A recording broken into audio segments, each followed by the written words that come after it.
किया हूँ और क्या नहीं किया हूँ, इसका मैं बाकायदा मेरे पास डिटेल है और आपको मैं बहुत जल्दी इसको अवेलेबल करा दूंगा, ठीक है। और आपको नहीं, पब्लिक डोमेन में जितने पब्लिक है, मतलब मेरे आम जनता है, एक बड़े बड़े बैनर में उस पूरे डिटेल को दिखाकर मैं उसको पोस्ट कर दूंगा कि आप लोग हर जगह से, चाहे फेसबुक हो, सोशल मीडिया हो, या आम बैनर के लोगों को माध्यम से दिखा प्रचार के, या टोटो में उसको घुमाने का जो हो, ये सब चीजें मैं करूंगा, ठीक है, कि मैं क्या क्या किया हूँ, कहाँ कहाँ पैसा खर्चा हुआ। शासक दल के नेता ऐसा क्यों बोलते हैं आपको लेकर के कि कोई काम नहीं करते हैं? उनको बोलने के लिए कुछ तो कुछ होना चाहिए ना। अब उसी दिन का मैं बात बोलूंगा जो मैंने बोला कि हॉस्पिटल को लेकर जो रूम बनाने की बात आई, तो उन्होंने झूठ मूठ का मेरा पर नाम डाल दिया कि जब मैं मतलब दिया ही नहीं, पहले तो बोला कि अब दिए नहीं। हाँ, पहले तो वो मानते ही नहीं थे कि मेरे तरफ से कोई एक्सरे मशीन या यूएसजी मशीन दिया गया है। बाद में जब मैंने इसको मतलब काउंटर किया, तब वो बोले नहीं वो दिए हैं, लेकिन जब वो मशीन दिए हैं लेकिन एक्सरे रूम के लिए पैसा नहीं दिए। तो आप सोचिए, मैं 29 लाख रुपए अगर मशीन के लिए दे सकता हूँ, तो एक्सरे रूम बनाने के लिए कितना ज्यादा खर्चा होगा, 5 लाख रुपए। तो वो मैं नहीं दे सकता हूँ, वो देना मेरे लिए मुश्किल थोड़ी है। लेकिन उनको पता नहीं है कि रूम जो बनेगा ना, वो मेरे माध्यम से नहीं बनेगा, वो हेल्थ डिपार्टमेंट। लेकिन पौरसभा के वाइस चेयरमैन इसी विषय पर बोल रहे थे कि शायद विधायक का करने का इच्छा ही नहीं था ना, तो वो रूम बनाने के लिए भी पैसा दे देते हैं। देखिए, करने का इच्छा होता नहीं होता तो मैं मशीन ही क्यों देता। जो इंसान 29 लाख रुपए मशीन दे सकता है, वो 5 लाख रुपए और नहीं दे सकता है रूम बनाने के लिए। और पैसा तो भाई मेरा नहीं है, मेरा होता तो शायद मैं सोचता भी। ये तो पब्लिक का पैसा है। ये मैं अगर पैसा यूज नहीं करूंगा तो ये पैसा वापस चला जाएगा। क्या वाइस चेयरमैन झूठ बोल रहे हैं? वाइस चेयरमैन लोगों को गुमराह कर रहे हैं इस तरीके से बात बोल के? उनको मैं क्या बोलूं, बहुत सीनियर है और इसी तरह से मैं देखता हूँ, उनकी बहुत सारी बाइट सुनता हूँ, हमेशा मतलब नहीं होता है, बातों को मैनिपुलेट करते हैं, मतलब सच्ची बातों से लोगों को भ्रमित करते हैं। मतलब ऐसे तरह से बोलेंगे ना कि जैसे लगेगा वो जो बोल रहा है वही सही है। मतलब चीजों को वो स्पष्ट नहीं करते, स्पष्ट चीजों को क्लीन होता है ना, क्लीन एंड क्लियर वाला सिस्टम नहीं है उनका। वो हमेशा इस तरह से बताएंगे ना कि जैसे लगेगा आप ही गुनहगार। अच्छा, एक सवाल और है। आप जो ये सूरज लाइन के लिए पहले तो आपने आरटीआई किया था 1 साल पहले, और अब जाकर के 25 मार्च को इसी वर्ष में आप दोबारा से लेटर इशू करते हैं, क्या लगता है इसका रिप्लाई मिलेगा भी आपको? देखिए, रिप्लाई मिलने का तो उम्मीद हमको है ही नहीं, क्योंकि आज तक मुझे कोई चीज का रिप्लाई कभी मिला ही नहीं। मैंने लेटर किया है, कभी उन लोगों ने मेरे को लेटर का जवाब ही नहीं दिया। तो नेक्स्ट स्टेप क्या होगा आपका? आप तो विधायक, आपको तो अपने लोगों के लिए काम करना ही पड़ेगा। नेक्स्ट क्या होगा, उनको लेटर, मैं तो प्रोसेस से जा सकता हूँ ना, मैं तो उनके साथ हाथापाई नहीं कर सकता। नहीं, अगला प्रोसेस क्या करने जा रहे हैं आप? अगला प्रोसेस फिर लेटर करूंगा। जब तक वो जवाब नहीं देंगे तब तक लेटर करते रहूंगा।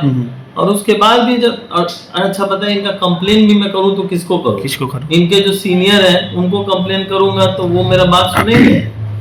एक बार आपको याद नहीं होगा, जब एक दुर्घटना हुई थी, एक बच्चा का डिलीवरी हुआ था, मुस्लिम महिला थी, उनका डिलीवरी हुआ था बच्चे का जो नर्स है ना, इस तरह से उसको डिलीवरी के वक्त सर पकड़ के ऐसे निकाली ना कि बच्चा मर गया डिलीवरी के वक्त। अच्छा, उसको लेके मैंने कितना कंप्लेन किया, कहाँ नहीं दौड़ा। बाद में वो मामला ही शांत हो गया। अब पता नहीं क्या हुआ, किस तरह से एडजस्टमेंट हुआ, वो मामला ही शांत हो गया। फिर वो मामला उठा ही नहीं। जो बच्चे के जो फैमिली वाले भी थी, वो लोग भी कुछ फिर बोले नहीं, तो मैं फिर क्या बोलने जाऊँ। अच्छा, अंतिम में एक चीज और पूछना चाहूंगा कि क्या आपको लगता है कि इन फ्यूचर कभी ऐसा पॉसिबल है कि विधायक यानी कि आप और पौरसभा में एज ए जो भी चेयरमैन बैठे जिस भी पार्टी का, कभी एक साथ मिल करके लोगों के भलाई के लिए काम कर पाएंगे? ऐसा कभी हो सकता है? मैं आपको एक बात बताना चाहता हूँ। अगर म्युनिसिपैलिटी के जो चेयरमैन है और अगर वो जो भी मैं उनको फंड दूं, अगर वो फंड को पूरी तरह से बोलते हैं ट्रांसपेरेंट होकर काम करें, विधायक जी फंड दिए और फंड का क्या क्या मटेरियल आया, कहाँ से आया है और कहाँ यूज हो रहा है, अगर ये चीजें वो स्पष्ट करते हैं जनता में, तो मुझे फंड देने में कोई प्रॉब्लम नहीं है। ठीक, थैंक यू। आज मैं दोपहर के वक्त ऐसे ही घूम रहा था अपने वार्ड में, मतलब अपने भाटपाड़ा विधानसभा में, तो देख रहा था बहुत जगह पे मतलब रोड की हालत बहुत ख़राब है, पानी बहुत जमा हुआ है, मतलब इतना ज़्यादा जमा हुआ कि घर में मतलब नहीं होता। पानी जमने का कारण ये भी था कि पानी पास नहीं हो पा रहा है, जिस जो लाइन है, ड्रेनेज लाइन, वो इतना क्लियर नहीं है, जिसकी वजह से पानी पास हो सके, और जिसकी वजह से और ज़्यादा पानी जाम हो जा रहा है, लोगों के घर में घुस रहा है। और रोड की हालत तो इतनी ख़राब है, मतलब मुझे लगता है कि ये रोड किस तरह से बनाया जाता है, इसमें क्या मटेरियल यूज़ किया जाता है कि बरसात होते ही इसका पोल खुल जाता है। मतलब रोड की हालत पता चल जाती है कि रोड की क्या कंडीशन है। तो ये चीज़ को लेकर मैं बहुत बार, मतलब मैंने जब जब लोग मेरे पास आते हैं कंप्लेन करने के लिए, कंप्लेन करने के लिए, मेरे एरिया का रोड ख़राब है, मेरे एरिया का रोड ख़राब है, तो मैं सभी से एक ही रिक्वेस्ट करता हूँ कि देखिए, आप लोग एक लेटर मेरे नाम पे इशू कीजिए कि, और मास पिटिशन वाला लेटर दीजिए कि हमारे एरिया में इतने लोगों का ये रिक्वेस्ट है कि इस रोड को जल्द से जल्द बनाया जाए, जिसकी वजह से इतनी समस्या होती है, पानी जम जाता है, एक्सीडेंट भी हो जाता है लोगों का, क्योंकि रोड की हालत ख़राब है, पानी जमता है, पता नहीं चलता पानी जब जमता है तो कितना गड्ढा है, कभी बाइक या टोटो देखते हैं, साइकिल या टोटो, मतलब किसी तरह का एक्सीडेंट हो जाता है लोगों का। तो मैंने उनको बोलता हूँ कि आप लोग लेटर कीजिए मेरे को, फिर मैं वही लेटर फॉरवर्ड करूँगा चेयरमैन को, क्योंकि जितना रोड बनाना, नाली बनाना, ड्रेनेज, सीवरेज लाइन, ये सब म्यूनसिपल का काम होता है, नगर पालिका का। हाँ, मैं अपना फंड दे सकता हूँ, अच्छा। लेकिन मैं उसमें डायरेक्ट इन्वॉल्वमेंट नहीं कर सकता हूँ। और फंड देने में भी मैं थोड़ा डरता हूँ, क्योंकि ये लोग फंड ले लेते हैं लेकिन काम करते नहीं है ठीक से।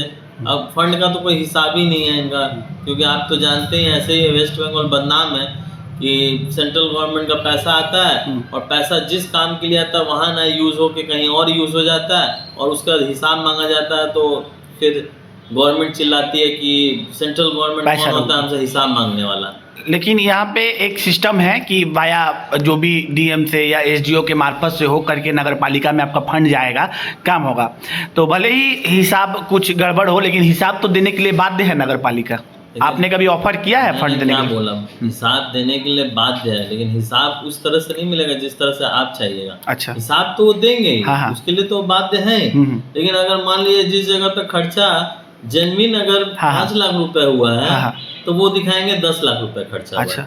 और मटेरियल यूज करेंगे इतनी खराब कि पहली बरसात में एकदम पता चल जाएगा। तो प्रॉब्लम ये है कि अभी तक आपके विधायक फंड से 5 साल, इसीलिए विधायक फंड से मैंने कभी भी म्युनिसिपल को इसी डर के वजह से पैसा नहीं। अच्छा, अभी तक नहीं दिया? मैं खाली स्कूलों को पैसा दिया हूँ, हाँ, और हॉस्पिटल में पैसा दिया हूँ, क्योंकि स्कूल को जो पैसा अलॉट होता है डायरेक्ट स्कूल को जाता है। जो हॉस्पिटल का भी हुआ, वो भी मशीन 2 तरीके से आता है, या तो आप म्युनिसिपल के थ्रू होके मशीन जाएगी, और नहीं तो फिर आपका जो हेल्थ डिपार्टमेंट उनके थ्रू होके आएगी। अच्छा, आप विधायक रहते हुए कभी नगर पालिका में कोई लेटर वगैरह दे करके, आरटीआई वगैरह कर करके अपनी विधानसभा की जो समस्या है वो जानने की कोशिश किए हैं? बिल्कुल, 1 साल पहले की बात है, मैंने सीवरेज लाइन को लेके आरटीआई की थी, ठीक है, कि मतलब क्या कंडीशन है सीवरेज लाइन का, कितने सीवरेज लाइन खराब है, और उनको बनाने के लिए क्या कोई गवर्नमेंट की तरफ से कोई सुविधा आई है। तो 1 साल पहले पता चला था कि 1.92 हमारा पूरा ओवरऑल विधानसभा में किलोमीटर में आप देखिएगा कि रोड खराब है। अच्छा, ठीक है। अच्छा। रोड खराब मतलब सीवरेज लाइन खराब है, उसके लिए गवर्नमेंट ने अलॉट किया था, 1 साल पहले का बता रहा हूँ। अच्छा। 59 करोड़ रुपया अलॉट किया था। ये जानकारी नगर पालिका की ओर से दी गई? हाँ, आरटीआई के माध्यम से। ठीक है। तो फिर मैंने उनको 1 साल बाद में फिर लेटर लिखा, ये वाला लेटर है। अच्छा। जो मैंने लिखा हूँ, जिसमें साफ साफ मैं पूछ रहा हूँ उनसे कि ये जो रोड अभी तक जो बनाने का पैसा आया था वो कितना बन चुका है, मतलब सीवरेज लाइन कितना बन चुका है, और कहाँ कहाँ बना हुआ है, थोड़ा उसका मुझे डिटेल दीजिए। लेकिन अभी तक मुझे डिटेल मिला नहीं। अच्छा। ये लेटर, कब लेटर दिखाइए, आप कब इशू किए थे? ये लेटर इशू था, देखिए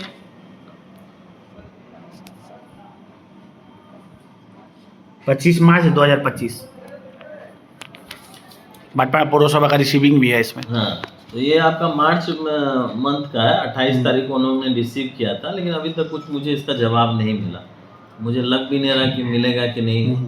तो ये हालत है। अगर मैं कुछ लेटर भी लिखता हूँ, जानने की कोशिश भी करता हूँ, तो कहीं से कोई रिस्पांस मिलता नहीं। अच्छा विधायक जी, ऐसा कभी हुआ है कि नगर पालिका की ओर से, भाटपाड़ा म्यूनसिपैलिटी की ओर से एज ए विधायक आपके पास कोई रिकमेंडेशन आया हो रोड बनाने को लेकर के, फंड के लिए, या फिर ड्रेनेज सिस्टम? क्योंकि आप तो विधायक है, भले ही अन्य पार्टी के है, सत्ताधारी नहीं है, लेकिन आप एमएलए हैं। अभी तक नहीं आया है, लेकिन एक बार हमको याद है जब 2019 से 2021 के बीच में जब मैं बना था, तो उस टाइम मैंने आपका जो 12 नंबर वार्ड है जी, और 16 नंबर वार्ड और 17 नंबर वार्ड, ये तीनों वार्ड में मैं घूमकर जो नाली जो हाँ, जाम होने के कारण ड्रेनेज जो बनाना था और कुछ कुछ रोड बनाना था, उसके लिए मैंने म्यूनसिपल का माध्यम से मैंने पैसा दिया था, फंड दिए थे। अच्छा। और उसको मैं फिर पैसा देने के बाद मैंने फिर उनसे अपडेट लेने की कोशिश की कि ये पैसे जो मैंने दिए हैं इसी जगह के लिए वो बना है कि नहीं बना, और बना है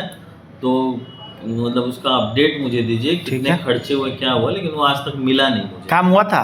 स्पॉट पे जाके देखे थे? नहीं हुआ ये मुझे पता नहीं। स्पॉट पे जाके आपने देखने की कोशिश किया? स्पॉट पे देखने से तो कुछ मुझे अंतर ही नहीं दिखा। अच्छा, जो पहले था और बाद में था उसमें कोई सेम ही दिख रहा था, उसमें कोई अंतर नहीं दिखा। इसीलिए मैंने उनको मतलब ये रिक्वेस्ट किया था कि मुझे ये डिटेल मुझे चाहिए, तो वो नहीं मिला मुझे डिटेल, तो इसीलिए मैं 2021 में मैं कोई पैसा ही नहीं उनको दिया।